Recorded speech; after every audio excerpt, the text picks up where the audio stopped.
ये है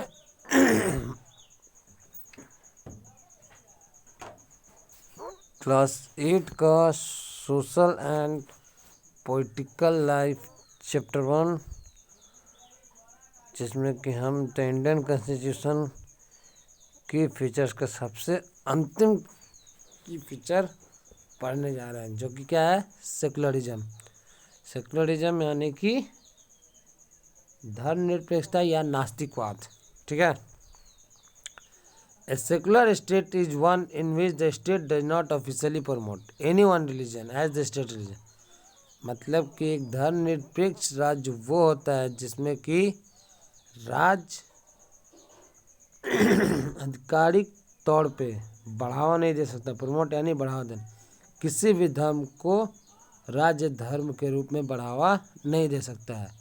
we will read more about this in the following chapter. इसके बारे में हम विस्तार से इस चैप्टर में पढ़ेंगे।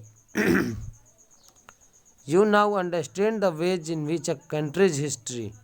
अब तुम समझ गए कि किस प्रकार से एक देश का इतिहास जो often determines the kind of constitution, हमेशा निर्धारित करता है संविधान का प्रकार, that a country adopt for itself, कि एक देश अपने लिए उसे अपनाए। The constitution plays a crucial role in laying out the ideals.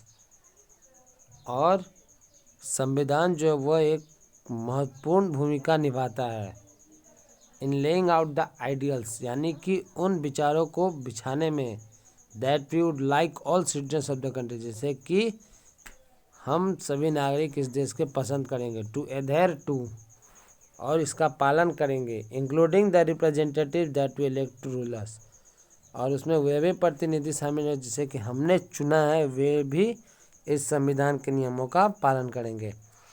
Just like in the game of football, जैसा कि फुटबॉल के गेम में ए change of constitutive rules will affect, एक संवैधानिक नियम का परिवर्तन पूरे खेल को प्रभावित करेगा।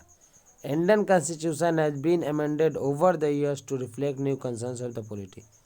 भारतीय संविधान जो है वह बहुत सालों से संशोधन कर रहे हैं। अमेंडेड यानी कि संशोधन, ठीक है, बहुत सालों से संशोधन कर, टू रिफ्लेक्ट, ताकि एक छाया दे सके, प्रभावित कर सके, reflect new concerns of the polity, यानी कि राजनीति के नए चिंताओं को वो प्रभावित न करे, इसलिए भारतीय संविधान बहुत सालों से संशोधन कर रहा है। Often a major change in the constitution means a change in the fundamental nature of the country. एक बहुसंख्यक परिवर्तन जो है संविधान में अगर होता है तो उसका मतलब होता है कि देश के मौलिक प्रकृति में परिवर्तन आना। ठीक है। We saw this in the case of Nepal, हमने ऐसा नेपाल में देख चुके हैं। संविधान जो था नेपाल का, उसमें परिवर्तन आने से क्या हुआ ये हम पहले ही कहानी में पढ़ चुके हैं। And how it needed to adopt, और कैसे ये जरूरी था अपनाना, ए न्यू कॉन्स्टिट्यूशन, एक नया संविधान, after it become a democracy, जब वह लोकतंत्र बना। मतलब कि नेपाल में पहले संविधान नहीं था, वहाँ पे राजाओं का राज था। ठीक है। वहाँ पे एक ही राजा बनता था, बाकी लोगों को अधिकार नहीं था। लेकिन संविधान बनने के बाद जब वह लोकतंत्र हुआ तो हर किसी को अधिकार मिल गया कि वो अपना मत कर सकता है। ठीक है। The different features of the Indian constitution outline above, भारतीय संविधान की भिन्न भिन्न खूबियाँ जो कि ऊपर दिखाए गए हैं।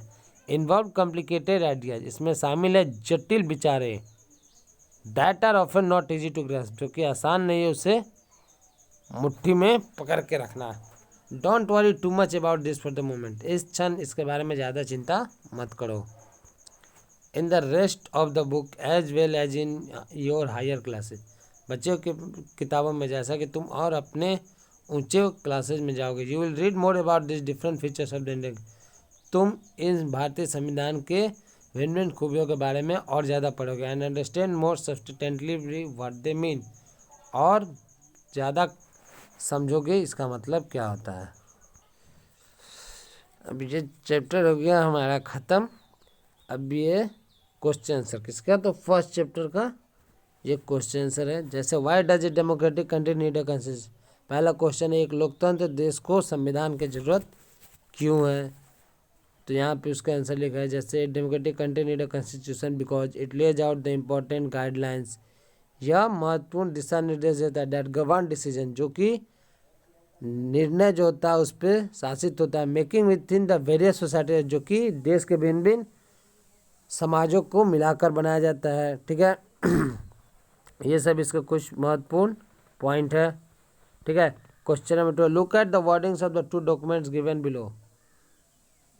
दो दस्तावेज नीचे दिए गए हैं, उसके शब्दों को देखो। The first column is from the 1990 Nepal का, पहला कॉलम जो है वह 1990 का नेपाल का संविधान है। The second column is from the more recent interim constitution of Nepal, और ये अभी का है। ठीक है, ये दोनों में अंतर क्या है, ये है टू क्वेश्चन का, तो ये रहा answer.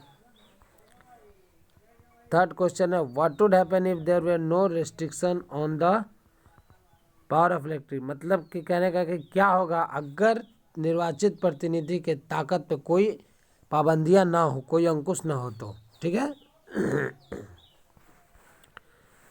If there are no restriction on the power of the elected representative the leaders might misuse the power given to them, अगर चुने गए प्रतिनिधि के ताकत पर कोई अंकुश ना हो तो वे अपने ताकत का दुरुपयोग करेंगे। ठीक है, फोर्थ क्वेश्चन है ये, in each of the following situation identify the minority, इसमें माइनॉरिटी ढूंढना है। ये फोर क्वेश्चन हो गया। Five question, the column on the left list some of the key features of the Indian, in the other column write two sentence in your own word on why you think this feature is important. ठीक है, ये है इसका answer. ये हो गया chapter 1